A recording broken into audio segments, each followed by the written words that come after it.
हमनी के संस्कृति, हमनी के संस्कार सदा रहे हमनी के साथ।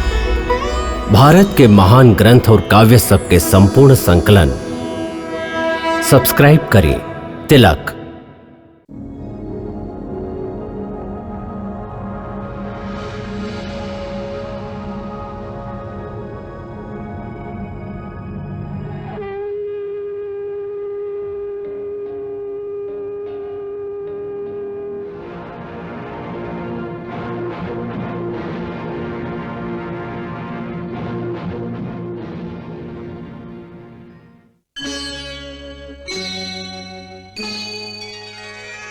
कृष्णा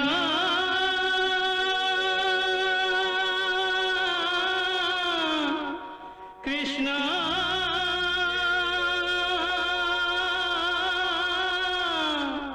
हरे कृष्णा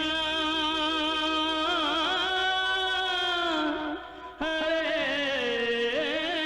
हरे।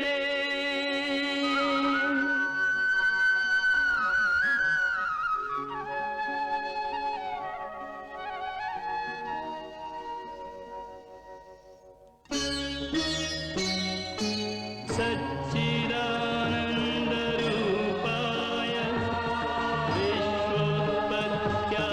विश्वोत्पत्त्यादिहेतवे तापत्रयविनाशाय श्रीकृष्णाय वयं नमः।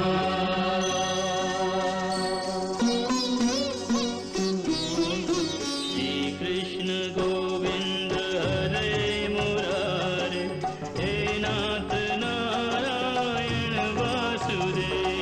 हरे कृष्ण राधे राधे कृष्ण कृष्ण हरे राम राधे कृष्ण राधे कृष्ण हरे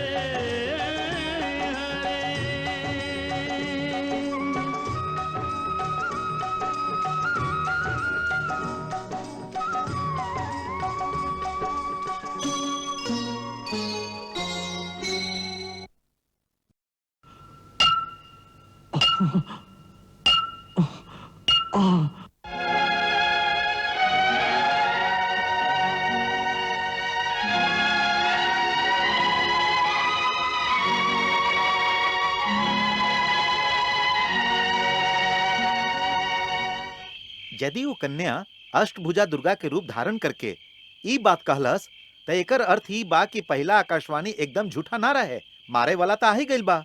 अवश्य, जरूर में कोनो गूढ़ रहस्य बा। ये सब कंस के बुद्धि के भ्रमित करे खातिर कइल जा रहल बा, जैसे उ तड़पत भी रहे और ओकरा पता भी ना चले कि ओकरा मारे वाला के जन्म कहवा भइल बा। अच्छा बा, उ डेराइल त रही।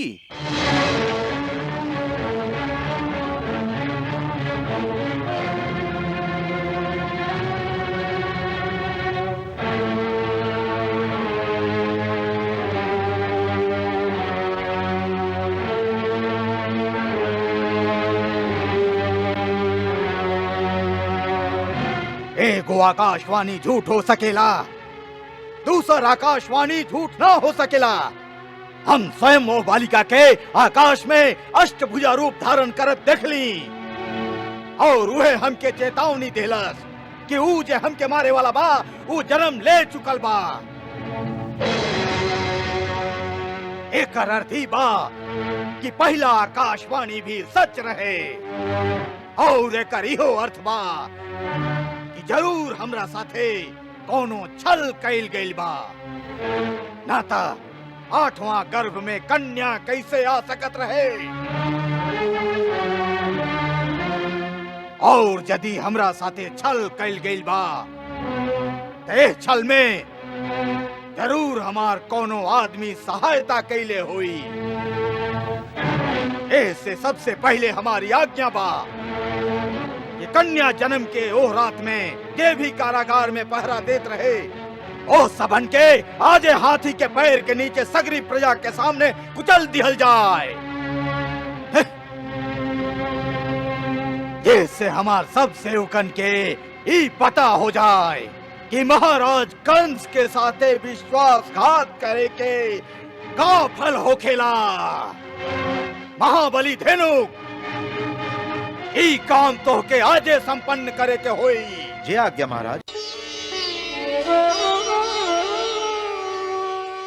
यशस्वी होगा, सौभाग्यवती होगा।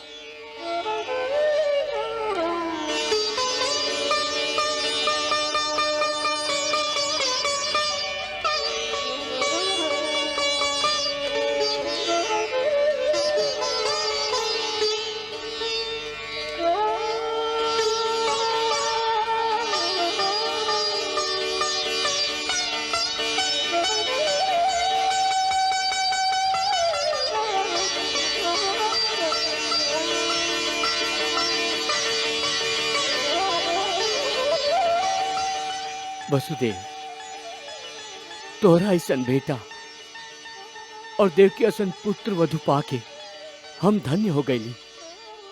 तोहरा चलते हमार गौरव बढ़ गईल बा। ऐसन घोर विपत्ति के तुझे धैर्य और गरिमा के साथ ही सहन कैला, उ सराहनीय बा।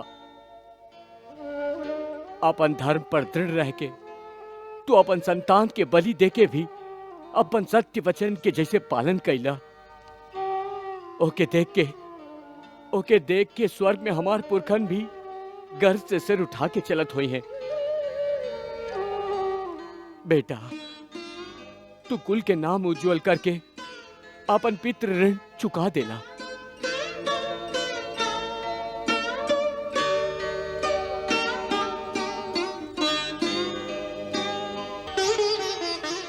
बेटी देवकी, जय माई के 6 बेटन के हत्या ओकरा के सामने कैल गई होके, ओकर हृदय के गहरा पीड़ा के हम अच्छा तरह अनुभव कर सकत हई। फिर भी तू इस सब कुछ सह के भी जौन पति परायणता के प्रमाण देले बाड़ू, ओकरा कारण तू हम लोगन खातिर वंदनीय हो गईल बाड़ू। बेटी, हम तोहरा तक पहुंच ना सकत रही, बाकी हमार हृदय उहमे रहे, वही कारागार में। हम मन से तोहर दुख बांटत रहली और अपना ईश्वर से यह प्रार्थना करत रहली कि प्रभु इनका के सब कुछ सहे के शक्ति दी। हम जानत रही कि आप जरूर प्रार्थना करत होखब, काहे कि जब हम आपके ध्यान करत रही तब हमके ऐसा लागत रहे जैसे हमार मन के कौनो संबल मिल रहल बा। तब हमार धैर्य और दृढ़ हो जात रहे। ई आप ही के आशीर्वाद के फल है कि वह अग्नि परीक्षा से निकल के जीते जी फिर आपके श्री चरणन तक आ पहुंचली।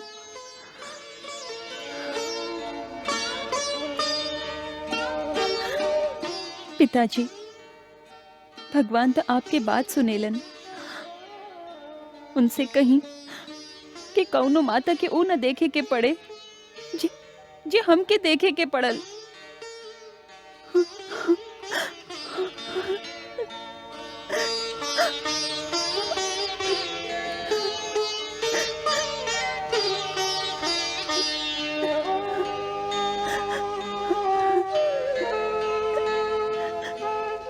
एगो बात समझ में नहीं के आवत कि जे तारा नहार के आवे के बाद आकाशवाणी कहले रहे और जेकर आवे के आशा कंस के अत्याचार सहे के हम लोग के शक्ति दिलस, वो अष्टम गर्भ में काहे ना आई? महाराज,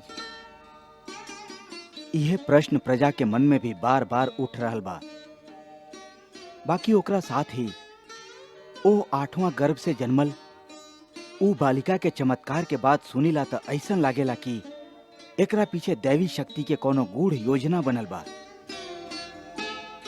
एकर समाधान हम सब संसारी लोग ना कर सकी। एकर रहस्य गुरुदेव महर्षि गर्ग ही बता सकत हैं।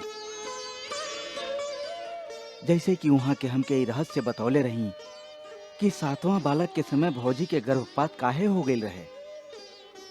रहस्य? कैसन रहस्य? कुमार वसुदेव, हम कारागार में आपके एक सूचना देवे वाला रही, फिर?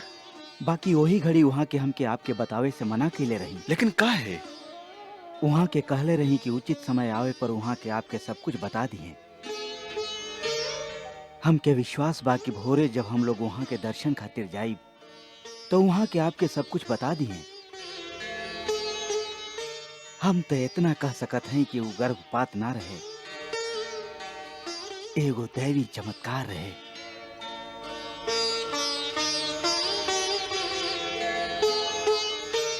बधाई हो भाभी, बधाई हो। बधाई? कवन बात के? बड़ा शुभ समाचार बा। पहले मिठाई खिलाई। नंदराय जी, पहले कुछ बताई तो सही। का शुभ समाचार बा? कुमार वसुदेव और देवकी भाभी के कंस कारागार से मुक्त कर देहलस। सच? हाँ, हमार ग्वाला जे मथुरा में दूध लेके जालन, वो आज औते हमके ई सूचना देलन हा। उ लोग अपना आंख से कुमार के अपना पिता के महल में जात देखलन हा।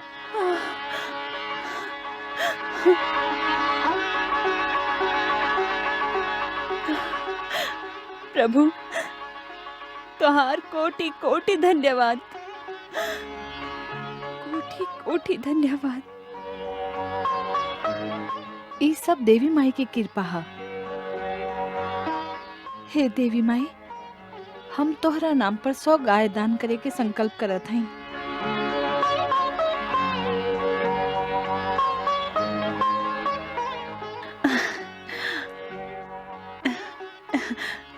लल्ला, तुहार पिताजी बंदी गृह से मुक्त हो गईलन रे। हाँ, अब तू जल्दी उनकर दर्शन करबा। प्रणाम कर अपन पिताजी के। हाँ, ऐसे।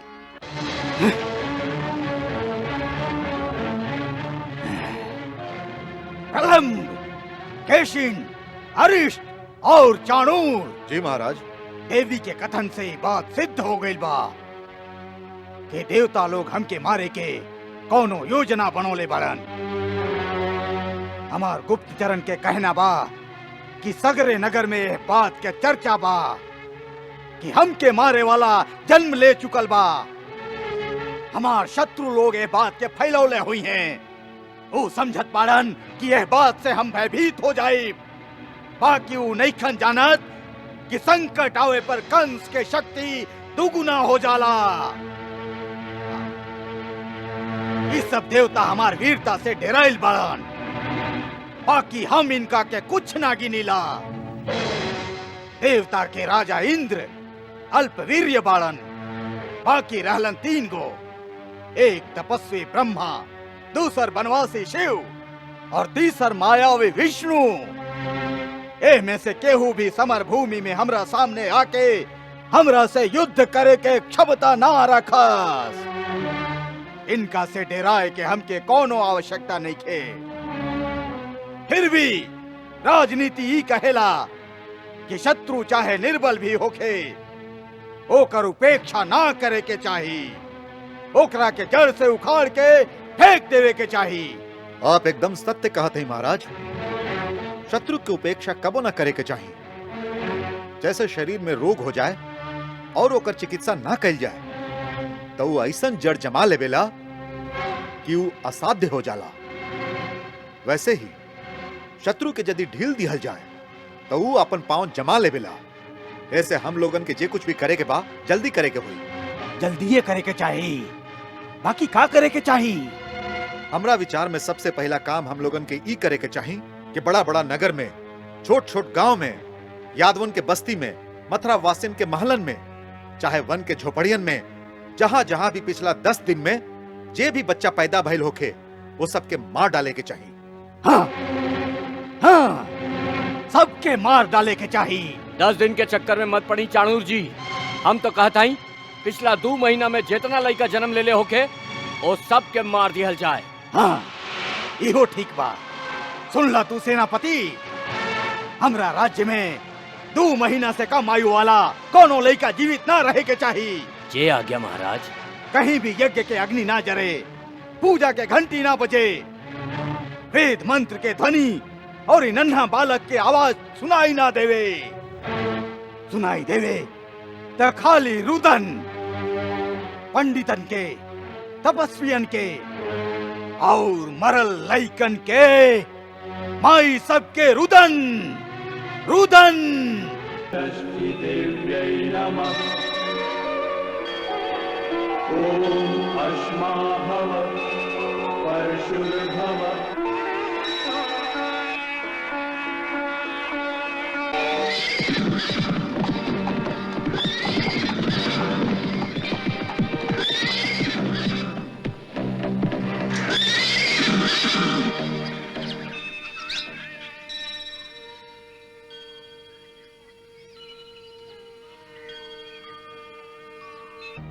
गोकुल के रहे वाला बाड़ा? हाँ पिछला 10-15 दिन में कोनो वहाँ लड़का तो नहीं पैदा भइल? हाँ भइल बा। कब? यह कोनो 6 दिन पहले भइल है। उ देखा मंदिर के घंटी सुनाई नहीं देत। आज ओकर छठी के पूजा है।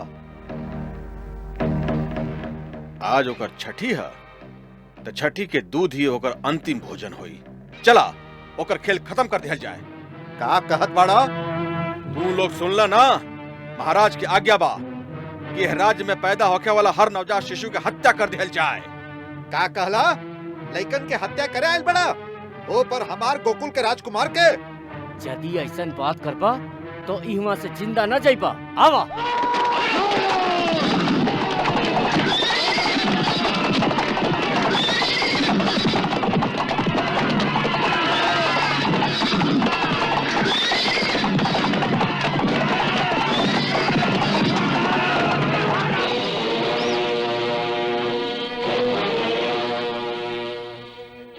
एक आ भाई, गोकुल में 6 दिन पहले एगो बालक के जन्म भइल बा। हम तक पहुंच ना सकली। ना पहुंच सकलो? काहे? गांव वालन हम लोग के घेर लेलन, आगे बढ़े ना देलन। तोहरा हाथ में तलवार काहे खातिर रहे? बाकी उनका हाथ में पत्थर रहे जे दूर से फेंकल जा सकत रहे। ई देखी परिणाम। तू लोगन के इतना साहस, चला हम स्वयं चलकर देखत हई। राजू भैया, ये जे सैनिक अभी गइलन हा, ये और सैनिकन साथे फिर जरूर आई हैं। हम लोगन के चल के अब नंद बाबा से सब घटना बता देवे के चाहिए। ना, नंद बाबा कुमार के छठी पूजे में मगन भड़न। एक खुशी के अवसर पर उनके परेशान कइल ठीक नहीं खे। गोकुल के नवयुवक सब ओ सैनिकन खातिर काफी बाड़न। जाके सबसे कह दा कि जेकरा पास जे हथियार बा लेके गांव के बाहर आ जास।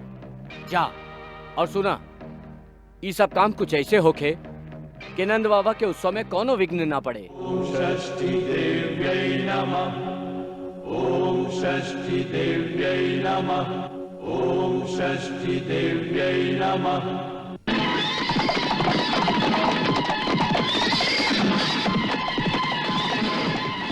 ॐ अश्मा भव परशुर्भव। हिरण्यमस्तृतं भव। वेदो वै पुत्र नामासि सजीव शरदः शतम्। हरे कृष्णा कृष्ण कृष्ण हरे हरे। श्री कृष्ण चरितं गुणानुवादं तत्प्रेरणा अहं करोमि। मम भावगीतं हृदयस्य प्रीतं त्वत्पद्मपादे समर्पयामि। हरे राम राम राम हरे हरे। हरे कृष्ण कृष्ण कृष्ण हरे कृष्ण।